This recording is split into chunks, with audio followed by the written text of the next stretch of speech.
Argentina. ¿Cuántos conocen Argentina? Por lo menos en el mapa, ¿verdad? Argentina está ubicada en Sudamérica. Está constituida por 22 provincias o estados. Es un país que tiene 45 millones de habitantes, ¿verdad? Y nuestra presidenta es la señora Cristina de Kirchner.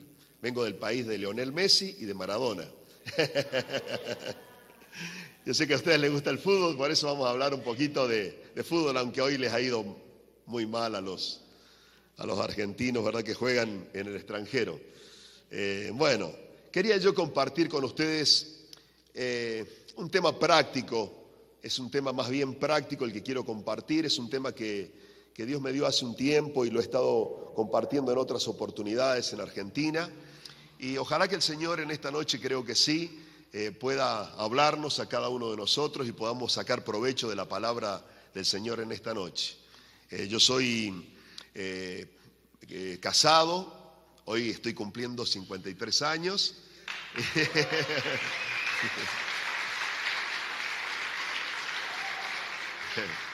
Mi esposa es hija de europeos, checoslovaca, o sea, el papá era checoslovaco. Y bueno, yo comencé mi tarea ministerial o pastoral a los 26 años, trabajando en la provincia de Córdoba, después en otra zona donde nosotros no teníamos ninguna iglesia de Dios, en la zona de Cuyo, específicamente en San Juan. Allí fui acompañando a quien era mi pastor para ayudarle a comenzar la obra. Fui como líder juvenil y después, 1 año y medio más tarde, quedé como pastor en la iglesia en ese lugar. También tuve la oportunidad de pastorear en la ciudad de Mendoza. Y bueno, y ahí llevo ya en San Juan como 23 o 24 años. Fui solo, pero el Señor me bendijo en aquel lugar, ¿verdad? Luego me casé el 19 de julio del mismo año, del año 86. Y bueno, soy papá de 5 hijos. El mayor ya tiene 25 años y la más pequeña de las nenas tiene 17. 2 varones y 3 nenas. Todos ellos están integrados en la iglesia, sirviendo al Señor. 2 de mis hijos varones estuvieron estudiando en el Semisud, junto con Madeline, ¿verdad? Y bueno, el más chico está actualmente en la ciudad de Buenos Aires, estudiando, ya sacó un bachillerato superior en teología, está cursando una licenciatura en el SEBIMA, el Seminario de Iglesia de Dios en Buenos Aires, y también una licenciatura en el ICEDET, también en otro lugar, y estudia a la vez filosofía y letra en la Universidad de Buenos Aires. Y así que bueno, ahí están todos integrados. Mi nena de 22 años, la mayor de las nenas, está a 4 materias de recibir una licenciatura en turismo, y la nena que le sigue, de 21 años, Dana, ella está cursando el 3er año de la universidad, sacando un profesorado de literatura. Y la más chica está cursando el 4.º año en la escuela superior. Y mi esposa es docente, por eso todos mis hijos son medios intelectuales también. No es mérito del papá, sino de la mamá. Bueno, hermanos, un poquito para que antes de entrar en el tema puedan conocerme a mí, ¿verdad? Puedan conocer de alguna manera. Yo soy oriundo de Argentina, de una localidad muy pequeña de 30.000 habitantes, pero de la ciudad que está en el corazón de la Argentina, que es la provincia de Córdoba, y de allí yo dejé hace ya muchos años, ¿verdad?, esa provincia para salir al campo misionero en mi país, ¿verdad?, donde no había iglesia, y allá el Señor nos llevó para hacer un trabajo para su gloria. Yo quiero en esta noche invitarles a abrir sus Biblias en el libro de Salmos, en el capítulo 90, versículo 12. Vamos a leer un versículo que yo lo he predicado en servicios de despedida de restos, lo sabemos usar y citar para cumpleaños en cualquier ocasión, en cumpleaños de 15, ¿verdad? Y también es un salmo que nos enseña de alguna manera a aprender a cómo debemos vivir en esta vida, vivir sabiamente. Enséñanos de tal modo a contar nuestros días que traigamos al corazón sabiduría. Enséñanos de tal modo a contar nuestros días que traigamos al corazón sabiduría. Otra versión dice, enséñanos a entender o a comprender que la vida es corta para vivirla con sabiduría. ¿Y cuántos de ustedes saben que la vida es corta? El mismo Salmo, el Salmo 90, habla del promedio de vida de nosotros los seres humanos sobre esta tierra. Somos verdaderamente aves de paso. Entre 70 y los más robustos, dice, 80 años. Y a veces, ¿verdad?, vivimos en esta vida tan egoístamente, ¿verdad? Tan aferrados a lo material, tan aferrados a las cosas de este mundo, como si fuésemos a vivir eternamente en esta vida. Y yo siempre que en un servicio de despedida de restos, una persona parte, digo, cada persona que parte de esta vida a la eternidad es un reto para nosotros que quedamos en vida. Para vivir, ¿verdad?, los años que tenemos de vida con sabiduría, para dejar realmente una huella, ¿verdad?, de que nuestro paso por este mundo realmente haya sido significativo. Alguien preguntó por allí, cuando tú mueras, ¿qué pondrán en tu lápida? ¿Verdad? ¿Qué pondrán allí? Este fue un hombre o una mujer con estas características. ¿Qué pondrán? ¿Verdad? O no se pondrá nada porque verdaderamente, como Matusalén, que vivió 900 y tantos años, ¿verdad? La Biblia dice eso nomás en la Biblia y no dice ninguna otra cosa que hubiera hecho algo bueno o algo malo. Pero de Jesús, que vivió 33 años, dice la palabra que no cabría en los libros en el mundo para comentar todo lo que Él hizo. Gloria a Dios. Por eso tenemos que vivir esta vida con sabiduría.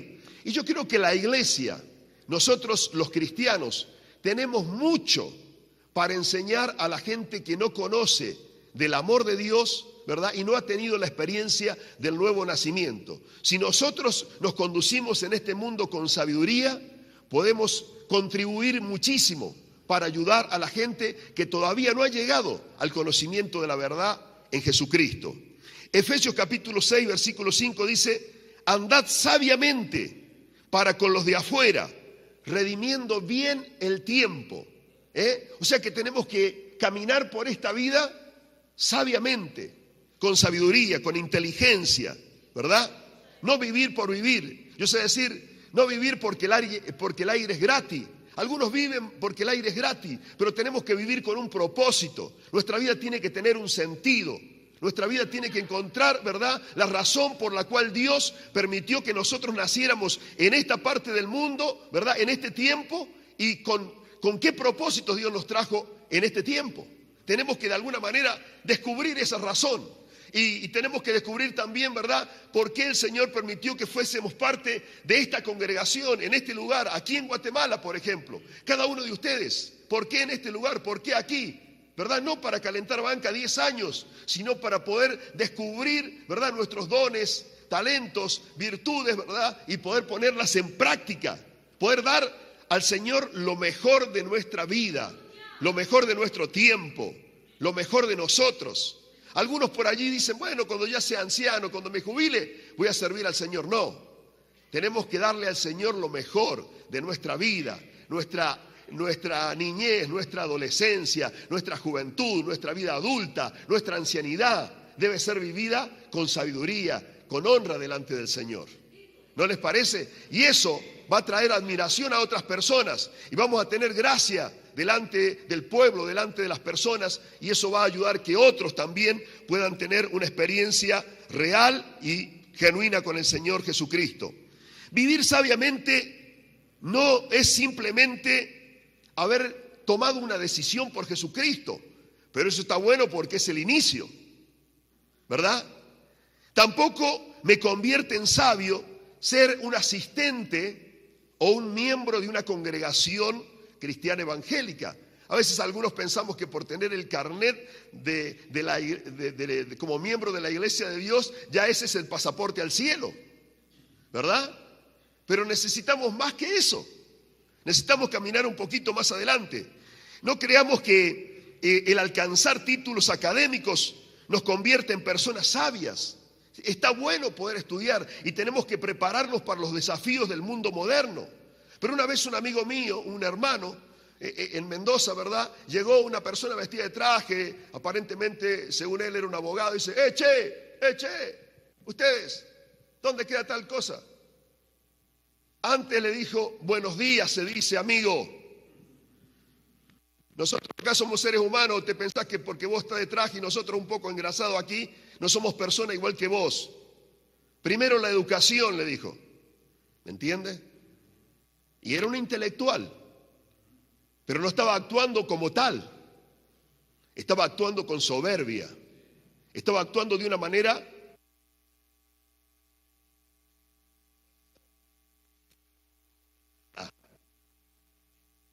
interesante es que podamos ser correctos en nuestra manera de actuar en todas las cosas.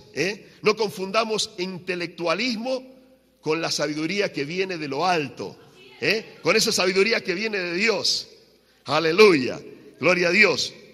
No se vive sabiamente cuando somos personas de una familia tipo normal, sin conflictos, que ha alcanzado el status quo, como dicen, una familia tipo, ¿verdad? Y está bueno eso, está bien.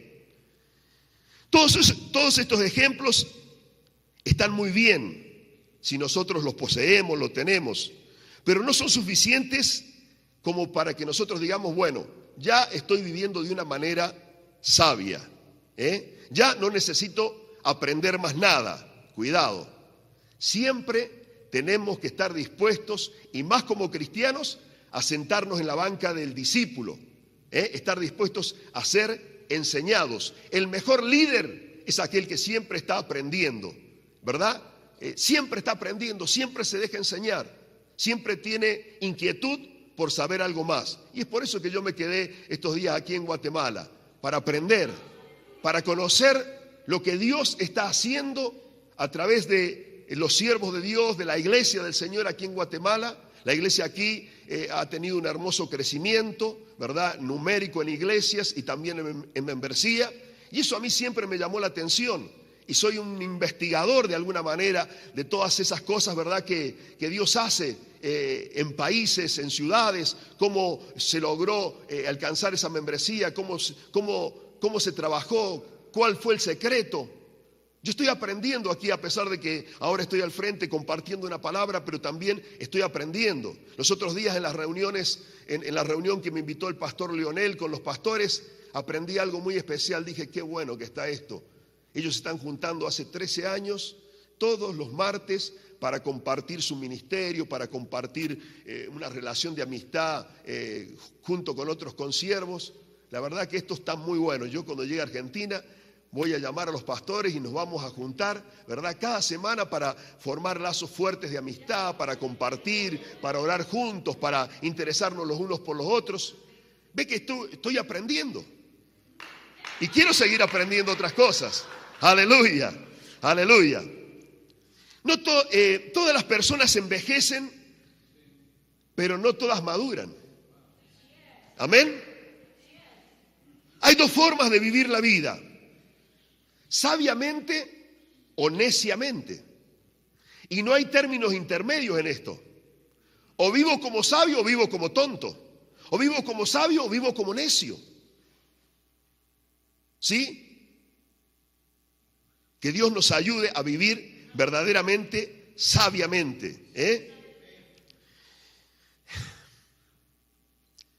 Para que Dios pueda enseñarnos a vivir, nosotros tenemos que estar siempre dispuestos a ser enseñados o a aprender. El apóstol Pablo decía, renovaos en el espíritu de vuestra mente. Y esto siempre me llamó la atención porque cuando nosotros nos convertimos, la conversión, ¿verdad?, es intelectual. Porque primero tenemos que comprender, entra por nuestro entendimiento, tenemos que comprender el paso que vamos a dar, tenemos que comprender lo que Cristo hizo en la cruz, y luego tomamos una decisión reconociendo nuestros pecados y arrepintiéndonos. Pero también es emocional, porque en algún momento de esa experiencia espiritual, ¿verdad?, sentimos el peso del pecado, quizás en la misma iglesia o en nuestra casa, y lloramos amargamente, ¿verdad?, por haber ofendido al Señor, por haber caminado tanto tiempo lejos del Señor. Pero también la conversión es práctica, ¿verdad? Tenemos que vivir conforme a lo que el Señor nos pide en su palabra. Tiene que ser práctica, tiene que evidenciarse en nuestra manera de hablar, en nuestra manera de dirigirnos, ¿verdad?, en nuestra manera de comportarnos. tenemos que de alguna manera evidenciarlo en nuestra vida, cada día. No solamente cuando estamos en la iglesia, sino también cuando estamos en la casa, cuando estamos en el trabajo, cuando hacemos negocio, cuando practicamos algún deporte. Allá en Argentina sabemos decir que cuando sabemos que los cristianos que son genuinos, cuando los ponemos en una cancha a jugar al fútbol, ¿verdad? Y ahí el que sabe realmente controlarse, que tiene dominio propio, que no entra en ira y que otro tipo de cosas, vemos que esa persona ha ido creciendo y madurando en las cosas del Señor. No se deja llevar fácilmente por sus impulsos. Tenemos que renovarnos en nuestra manera, en el espíritu de nuestra mente. Si una persona se ha convertido y no cambia su manera de pensar, no está del todo convertida. Si sigue pensando como pensaba hace 10 años atrás cuando no conocía a Jesús, todavía le falta, ¿verdad?, algo que tiene que cambiar en su vida. Todavía hay algo que tiene que ser renovado en su vida. Su manera vieja de pensar tiene que ser actualizada a la luz de la palabra de Dios, para que pueda aferrarse y apropiarse de las promesas ricas de la palabra de Dios. Que Dios nos ayude. Y solamente quiero compartir 4 puntos, recién estamos entrando al tema. Quiero compartir 4 puntos en relación a vivir sabiamente, ¿verdad? Primero, reconocer la soberanía de Dios y buscar su dirección antes de actuar. Reconocer a Dios como soberano.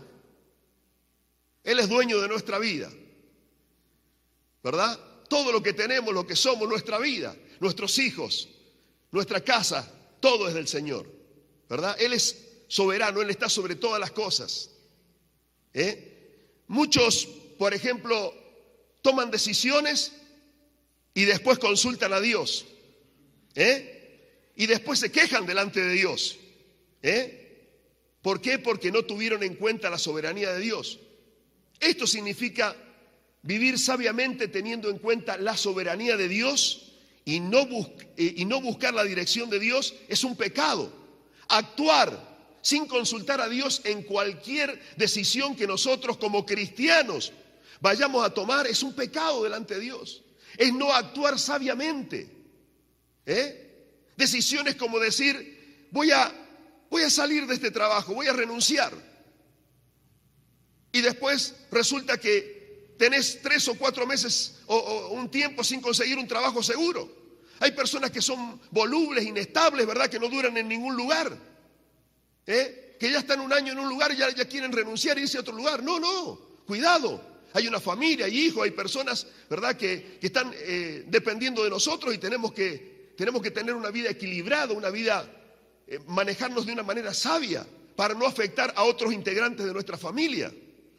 Hay personas que dicen, mañana me voy a vivir a otro país, o me voy a vivir a otra provincia. Pero es la voluntad de Dios. ¿Has orado, has ayunado? ¿El Señor te ha hablado y te ha confirmado que realmente esa es su voluntad? Yo cuando salí de San Juan para ir a la provincia, de Córdoba, para ir a trabajar a la provincia de San Juan, ¿verdad? Dios me había hecho ese llamado a través de los líderes de la iglesia y al salir del seminario tenía oportunidades y ofertas para trabajar en iglesias con templo, con casa pastoral, con sueldo, pero me fui a un lugar donde no había ni templo, ni casa pastoral, no había ni sueldo, y ni siquiera fui como pastor, fui como ayudante de mi pastor, ¿verdad? Pero bueno, yo entendía que allí era el lugar donde el Señor me quería. Y después de estar allí unos 6 meses y casarme, y el Señor me pidió, ¿verdad?, que fuese a la provincia de Córdoba. Y allá fuimos, 1 año y 4 meses. Cuando terminaba el tiempo, porque fuimos a cumplir una suplencia, un pastor que se iba a Australia y volvía, o comenzamos a orar, y ya en San Juan habían traído otro pastor. Y el Señor me dijo, yo te quiero en San Juan. ¿Cómo, Señor, va a ser posible esto? Si ya hace 2 meses que llegó un pastor nuevo allí a San Juan. Y el pastor tuvo 7 meses, lo llevaron a la provincia de Córdoba y yo me hice cargo de la iglesia allí cerca a fines del año 89 y ahí estoy hasta ahora, ¿verdad? Entonces, Y en alguna oportunidad por allí pasé por algunas necesidades o algunas pruebas y quise irme de la provincia de San Juan. Pero nunca Dios me confirmó mi salida. Nunca Dios me dio la luz verde diciendo, bueno, adelante. No se me presentó ninguna oportunidad para trabajar, no hubo ningún ofrecimiento, las cosas no se dieron y ahí quedamos entendiendo que esa es la voluntad de Dios, quedarnos a trabajar en ese lugar. Que Dios nos ayude para comprender esto, ¿verdad? Estar siempre sometidos o supeditados a la voluntad de Dios. Tenemos que aprender a ser dependientes de Dios, movernos siempre bajo su voluntad y soberanía. Tenemos que saber, por ejemplo, hasta las cosas más importantes, como son formar una vida, formar un hogar, elegir una chica o un chico para casarnos, y cuando uno se casa da un sí para toda la vida, ¿sí o no? Da un sí para toda la vida. Entrar a la experiencia matrimonial en Cristo es una experiencia a perpetuidad, mientras estamos aquí en esta tierra. Pero un joven dice que había pensado casarse, estaba de novia, y dice, bueno, tiro una moneda para arriba, si sale cara me caso, si sale cruz no. ¿Usted le parece que uno puede tomar una decisión tan importante como formar un hogar, una familia, casarse, tirando una moneda para arriba y saber si es la voluntad de Dios? ¿Usted piensa que se puede ir a vivir a cualquier otro lado y tirar la moneda para arriba, ¿verdad? Y pensar que lo que le salga es sí o no? No. Tenemos que ser sabios, tenemos que buscar, ¿verdad?, la voluntad de Dios. Líderes que se enojan, por ejemplo, cuando se selecciona a otros para un cargo en la iglesia.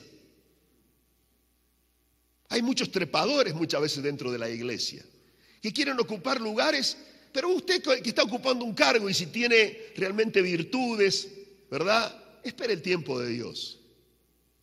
Sepa esperar en el Señor.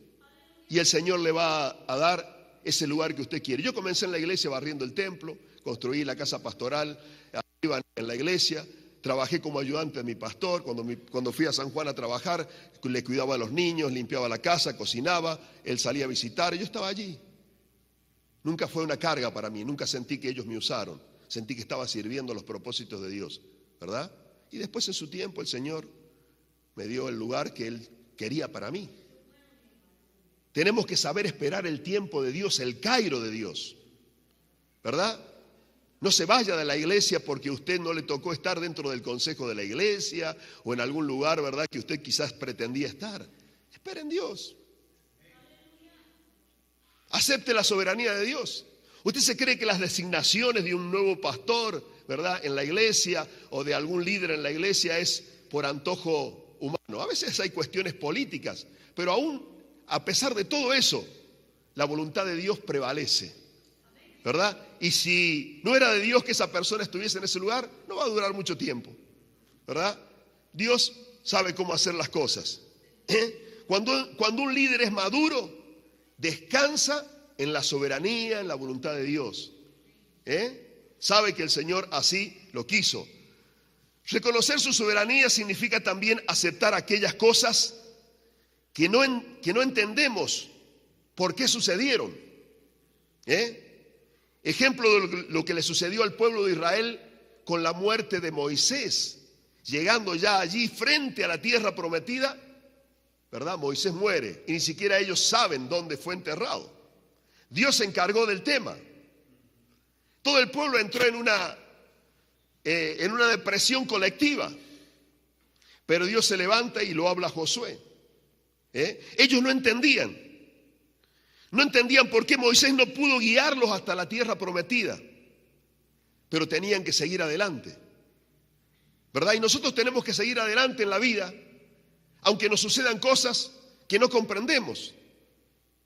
¿No le ha pasado a usted a encontrarse con algún hermano que antes venía a la iglesia? Hermano, lo estamos esperando en la iglesia.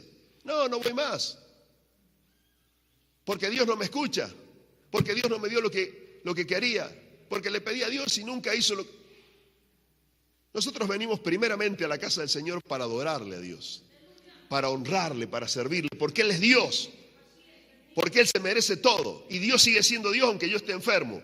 Y Dios sigue siendo Dios aunque yo esté con problemas económicos. Y Dios sigue siendo Dios aunque yo tenga situaciones, ¿verdad?, adversas alrededor mío. Él sigue siendo Dios. Y si Él lo permite de alguna manera, yo sigo, ¿verdad?, adelante, haciendo su voluntad, haciendo todo lo que a mí me compete para poder agradarle a Él. Y a su tiempo, el Señor se encargará de arreglar mis cosas. No seamos cristianos circunstanciales, que de acuerdo a la circunstancia alabamos, honramos y le damos gracias a Dios, pero si las cosas van mal, ya nos volvemos atrás. Ninguno que poniendo la mano en el arado, dijo Jesús, mira hacia atrás, es apto para el reino de los cielos. Aleluya, aleluya. Que Dios verdaderamente nos ayude a entender esto. Santiago en el capítulo 4, versículo 13 al 15, dice, vamos ahora los que dicen hoy, mañana iremos a tal ciudad, estaremos allá un año, traficaremos, ganaremos, cuando no sabéis lo que será mañana. En lugar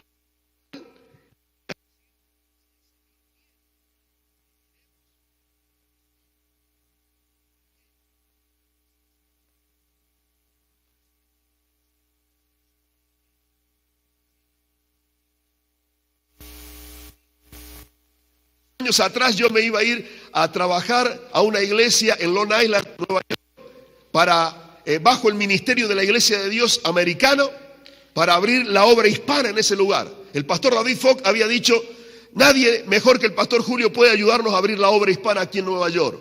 Oramos antes de que cayeran las Torres Gemelas. Cuando cayeron las Torres Gemelas se vino una depresión económica en los Estados Unidos, ¿verdad? Todo el plan se frustró, ¿verdad? Y nosotros estábamos orando. Yo no tuve quejas por eso. Eso a mí no me causó ningún problema. Yo entendí que esa es la voluntad de Dios y seguí adelante con mi tarea, ¿verdad? Hoy, después de que mi hijo volvió del seminario, ¿verdad?, el pastor vino el anteaño pasado a casa y dice, pastor, ¿qué le parece si me llevo a Jonathan a Nueva York? ¿Usted estaría de acuerdo que él fuera? Bueno, habla con él si esta es la voluntad de él, ¿verdad? Allá él estaría como músico y estaría trabajando como líder de jóvenes en la iglesia hispana que estamos abriendo, en la parte hispana, y estaría ayudándonos en la parte edilicia de la iglesia, y nosotros le vamos a dar un sueldo, va a tener un auto, va a tener un departamento donde él pueda vivir. Bueno, y ahí estamos orando, ¿verdad? Vino ahora para enero y me dice, tenemos así un alto de papeles, ¿verdad? Para el trámite de su hijo, y ahora el gobierno de los Estados Unidos que tengamos cierta cantidad de dinero depositada para poder, para que él pueda ingresar, ¿verdad?, a los Estados Unidos y trabajar en nuestra iglesia. Estamos orando. ¿Cuál es la voluntad de Dios? No lo sabemos. Hace algún tiempo, muchos años atrás, como en el año 96, me invitaron a predicar a Nueva York y me enviaron carta firmada por un notario público, por un escribano, decimos nosotros en Argentina, para poder entrar y para poder conseguir la visa y los permisos y todo lo demás. Y yo tenía una ilusión, era el sueño de mi vida conocer otro país. Yo tenía desde muy joven un espíritu bohemio, por eso fui militar de las Fuerzas Armadas en la Marina, porque yo anhelaba viajar por el mundo. Y no lo pude hacer. Cuando estuve en la Marina, ¿verdad?, salí entre 500 aspirantes, los 10 mejores en estudio, y salí para ir a la Fragata Libertad a dar la vuelta al mundo, y por acomodos de otras personas, ¿verdad?, yo quedé en tierra casi 5 años y otras personas hicieron ese viaje. Pero Dios me permitió luego como pastor, ¿verdad?, conocer otros países, otras naciones, otros lugares, por gracia, ¿verdad?, esperar el tiempo de Dios. Bueno, cuando el pastor me hizo esta invitación, yo fui con toda la ilusión a la embajada de los Estados Unidos en Argentina, aquí en Buenos Aires para hacer este trámite. Y cuando llegué, ¿verdad?, me preguntaron, ¿usted tiene casa? No. ¿Tiene teléfono en su casa? No. ¿Tiene credit card? ¿Tiene tarjeta de crédito? No. Bueno, no me dijeron que, dice, entonces usted un seco no puede entrar a los Estados Unidos, ¿verdad? O sea, en otras palabras, no me dijeron eso, pero me dieron a entender, porque me preguntaron esas 3 cosas, ¿verdad? Y después me denegaron la visa. Yo salí de allí muy triste.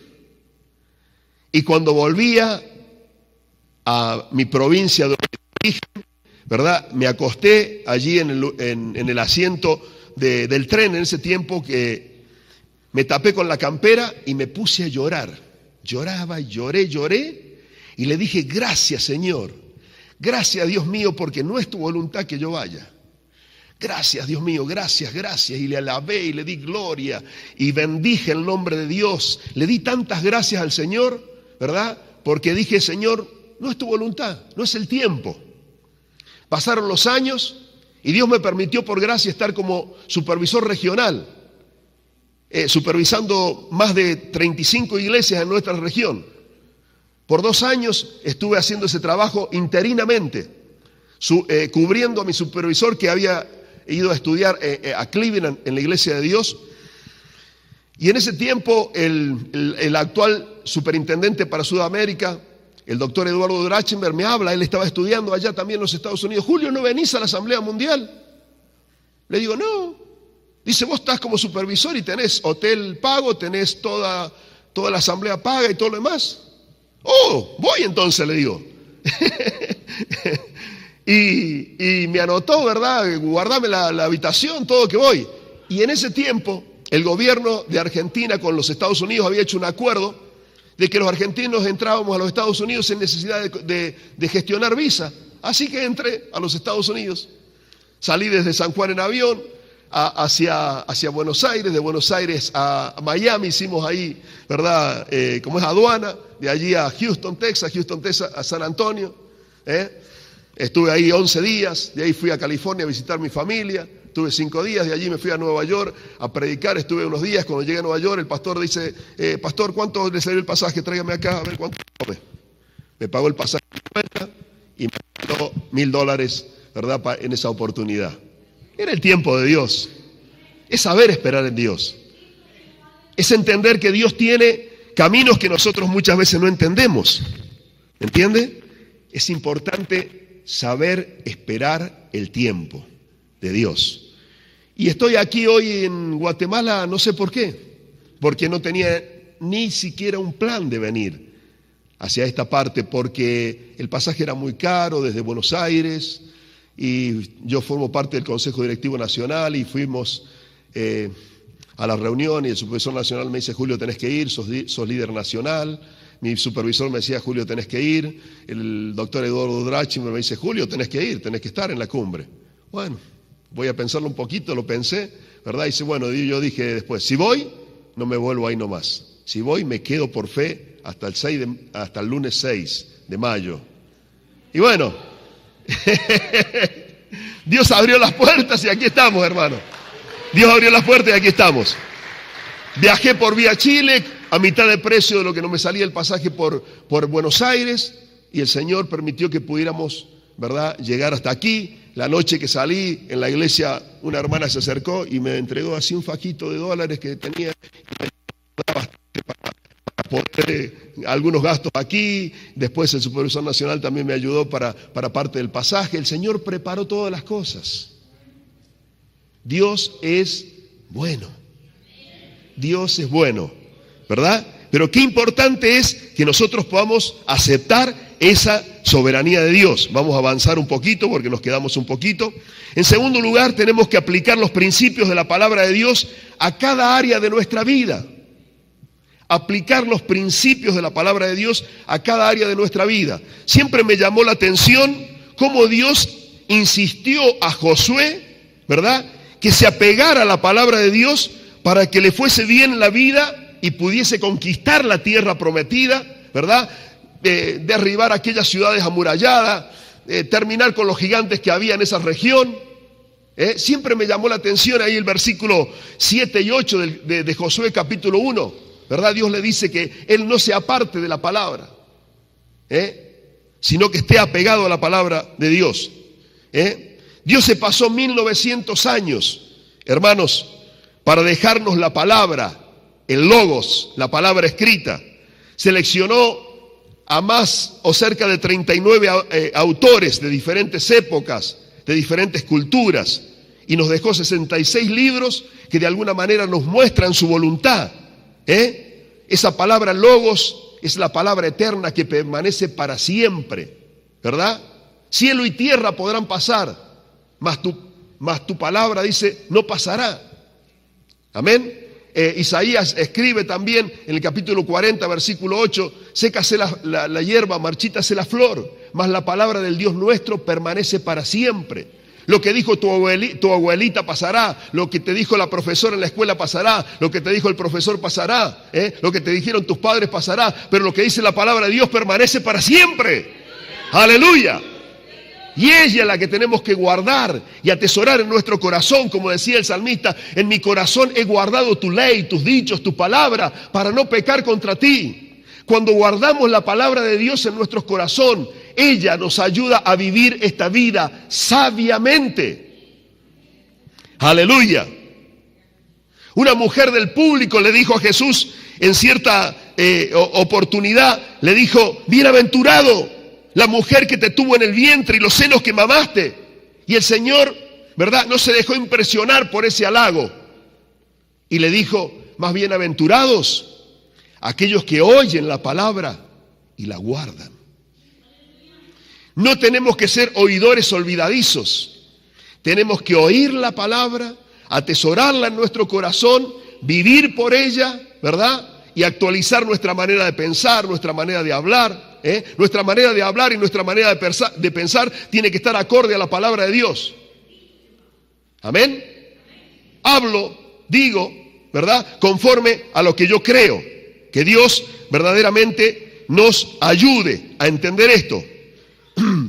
Jesús dijo, cualquiera que oye estas palabras y las hace, le compararé a un hombre prudente. Pero cualquiera que oye estas palabras y no las hace, le compararé a un hombre insensato, que edificó su casa sobre la arena y vinieron lluvias, soplaron vientos y su ruina fue grande.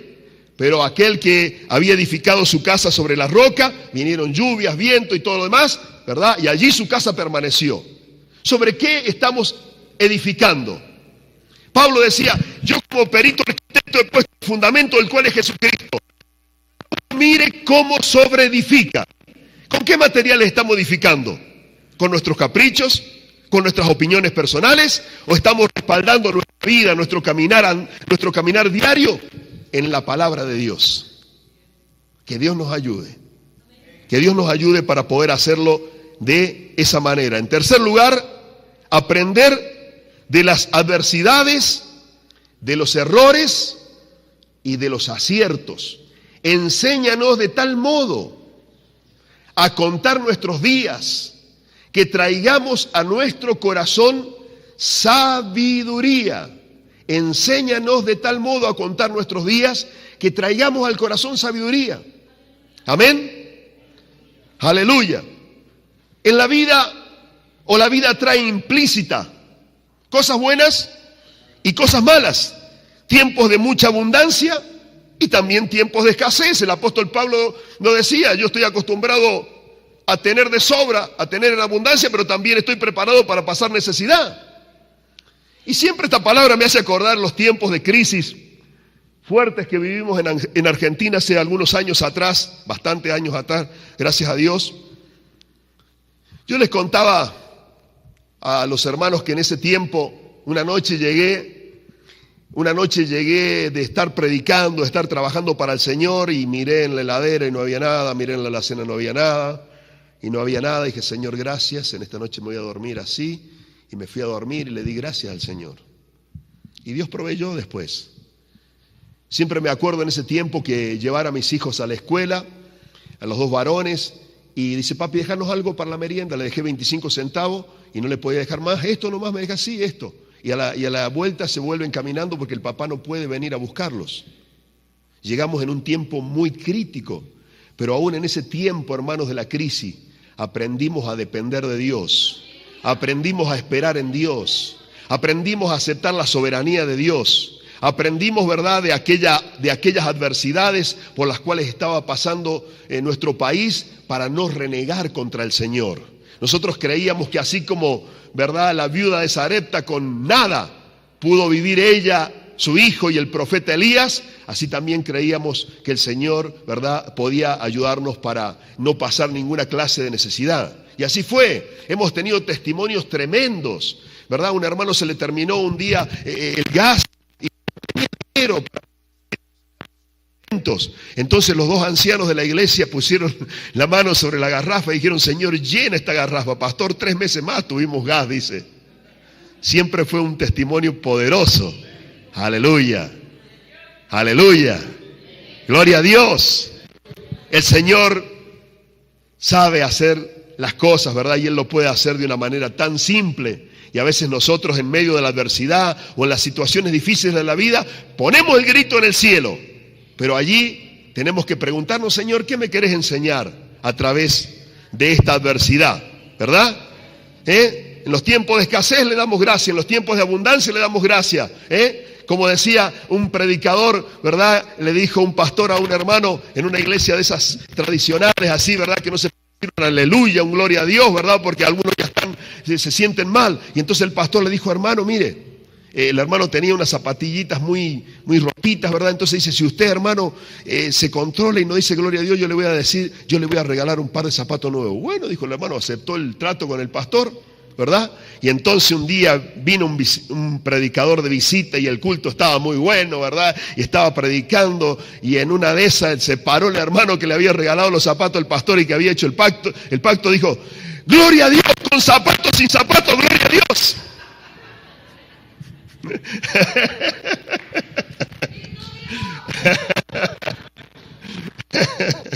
Que Dios nos ayude, ¿verdad? Todos cometemos errores muchas veces. No somos perfectos. Estaba diciendo que tenemos que aprender en las adversidades, de nuestros errores, tenemos que aprender y de nuestros aciertos. Y todos cometemos errores, porque somos imperfectos. ¿O quién hay aquí en esta noche presente que nunca haya fallado? Porque levante la mano, así le hacemos un monumento ahí en la plaza principal de Guatemala. Porque yo me he equivocado y he fallado, ¿verdad? 1 y 1000 veces. Los grandes descubridores, los grandes inventores, ¿verdad? Han fracasado 1000 veces antes de llegar a lograr alcanzar aquel invento que ellos querían hacer. Y a veces nosotros, cuando fracasamos una vez, nos sentimos derrotados. Sentimos que no servimos para nada. Sentimos que no somos ni dignos para vivir en esta vida. No, tenemos que aprender de los errores. Porque, ¿sabe qué? Somos cristianos, hemos sido redimidos, hemos nacido de nuevo, pero no somos ángeles. Dígale que está a su lado: no sos ángel. Te vas a volver a equivocar. Lo importante es que hagas con tus errores. Lo importante es que nosotros hacemos con nuestros errores. Algunos se caen, se limpian, se levantan y vuelven a seguir, ¿verdad? Otros se caen y quedan allí. 7 veces cae el justo y vuelve Dios a levantarlo. Amén. O sea, que te hayas caído, hermano, no significa que estés destruido. Levántate, sacúdete y sigue adelante. Aleluya, gloria a Dios. Sí, Señor. Fallar es humano, perdonar es divino.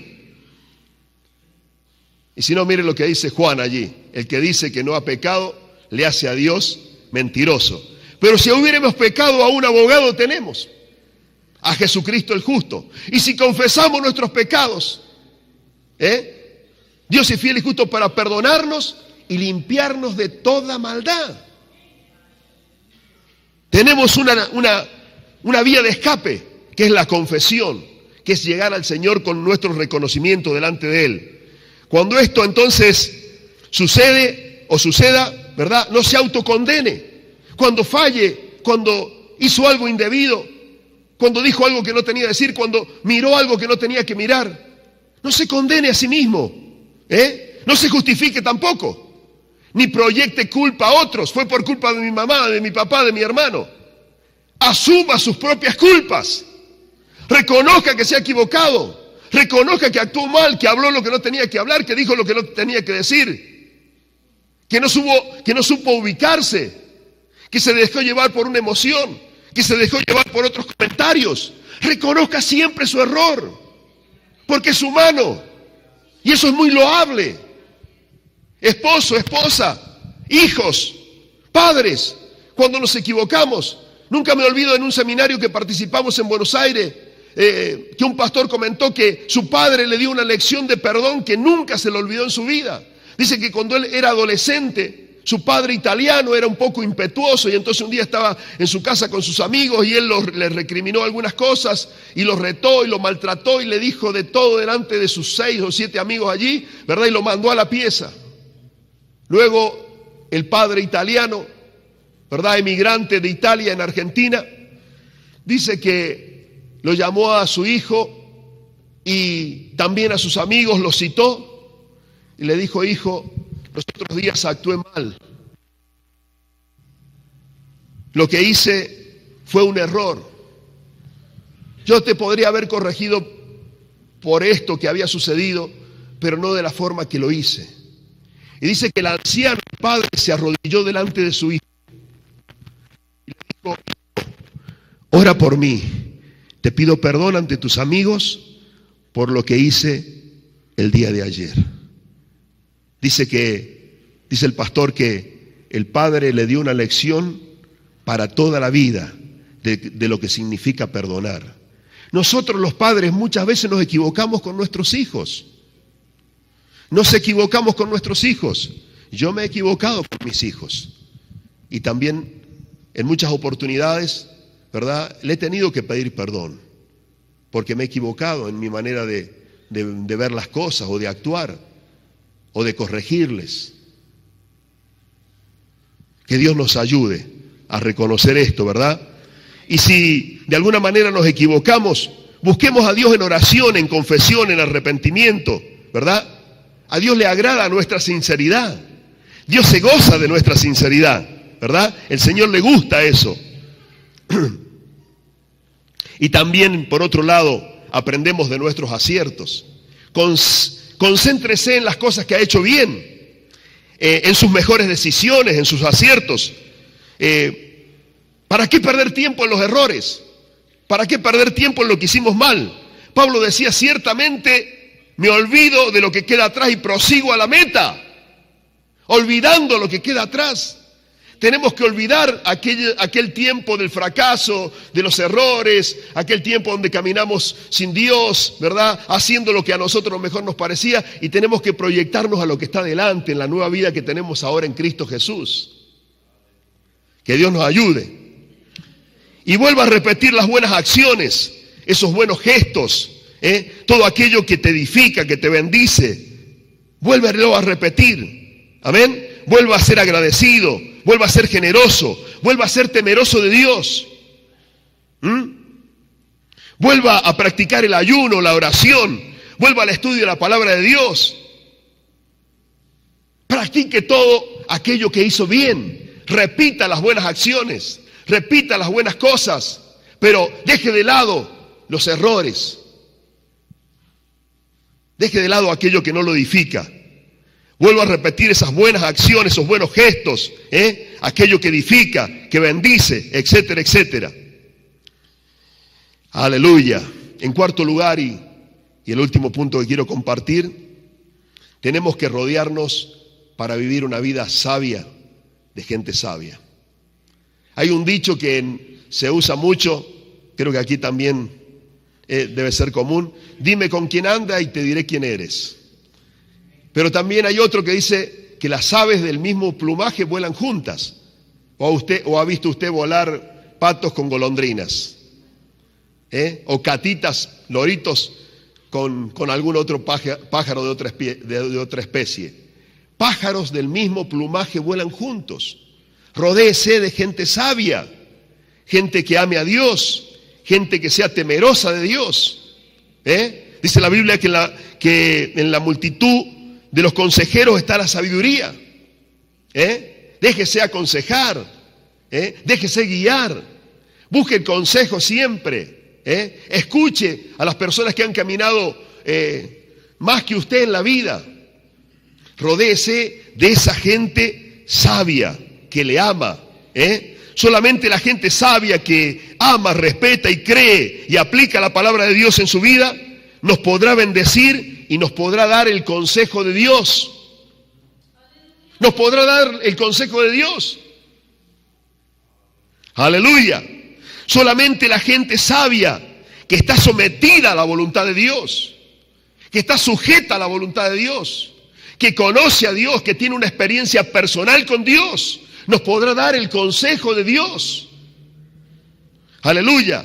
Solamente la gente sabia, que está llena del temor de Dios y que vive en santidad, puede enseñarnos a nosotros a salir de la contaminación del pecado, a huir del pecado.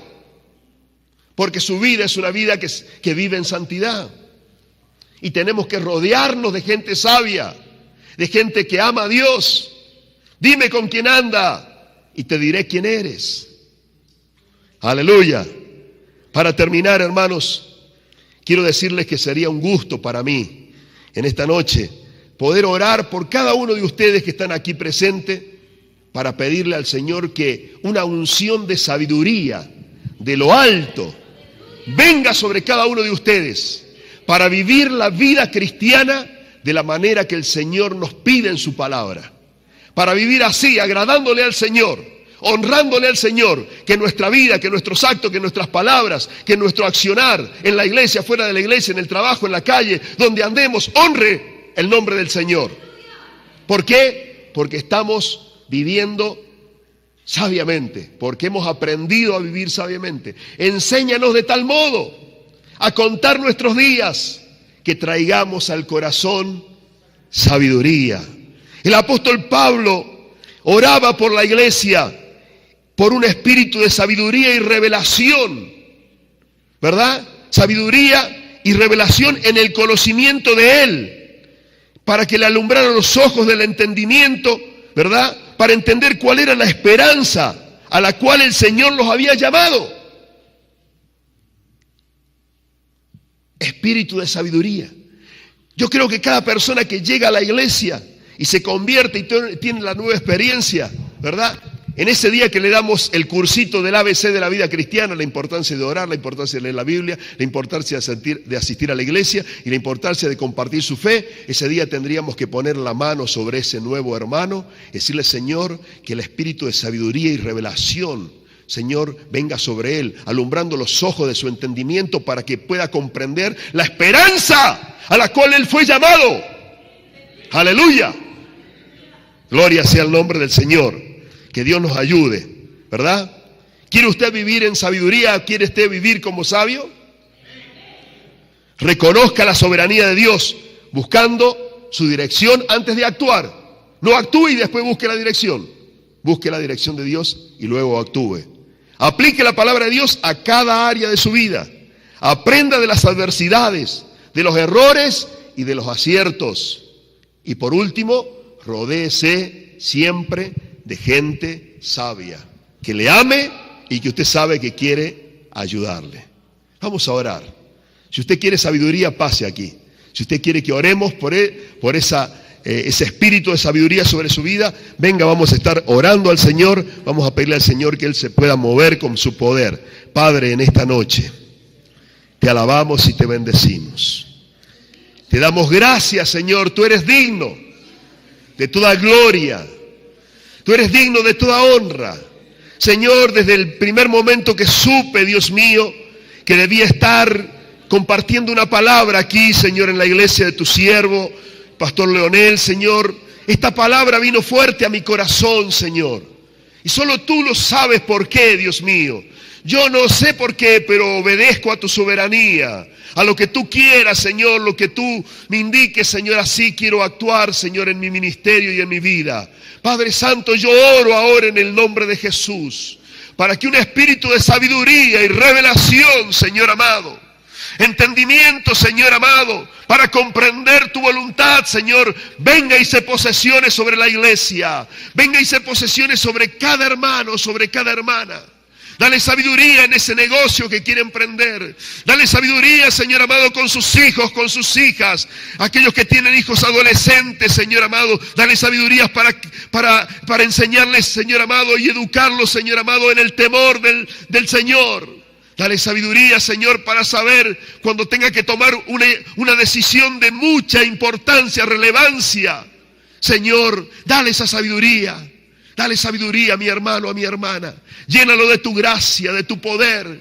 Enséñale a caminar en tu voluntad, que siempre pueda estar sujeto, Señor, a tu soberanía, Señor, y no tomar decisiones antes de consultarte a ti. Contento con lo que tiene ahora, porque aquel que sabe ser agradecido con lo poco que tiene o con lo que tú le has dado, Señor, tú le puedes bendecir y darle lo más que quiere, Señor amado.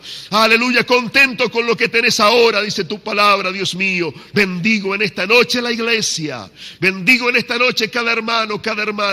Bendigo a aquel, Señor, que se ha equivocado, aquel que ha fallado, aquel que ha estado pasando por adversidades, por situaciones difíciles, incomprensibles, quizás por la pérdida de un ser querido, quizás, Señor, por alguna circunstancia que pasó, que vivió, Señor, y no sabe por qué, no entiende el por qué. Señor, aunque no entendamos, aleluya, queremos ser agradecidos. Aleluya, aleluya, aleluya.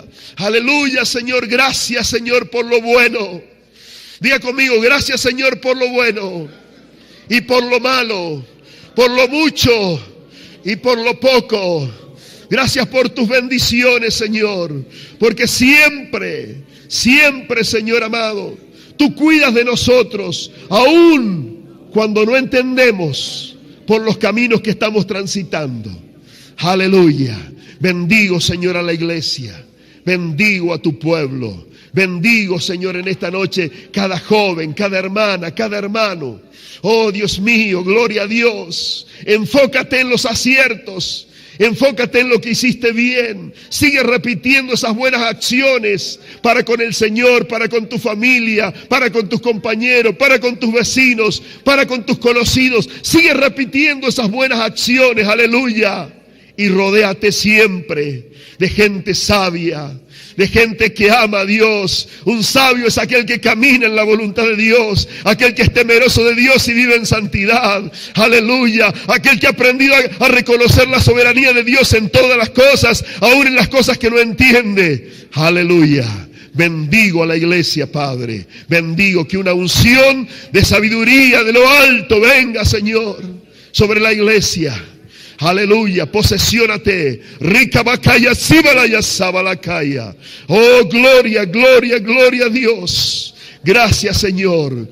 Toda gloria, toda honra, toda alabanza, Señor, te la debemos a ti. Tú eres dueño de todo, de nuestra vida, de nuestra casa, Señor, de nuestros hijos. Todo, Señor, está en tus manos. Nos ponemos en tus manos. Nos sometemos a tu soberanía y a tu voluntad. Aquí está nuestra vida, Señor. Úsanos, haz de nosotros como tú, Señor amado, has dispuesto en tu soberana voluntad, Dios mío.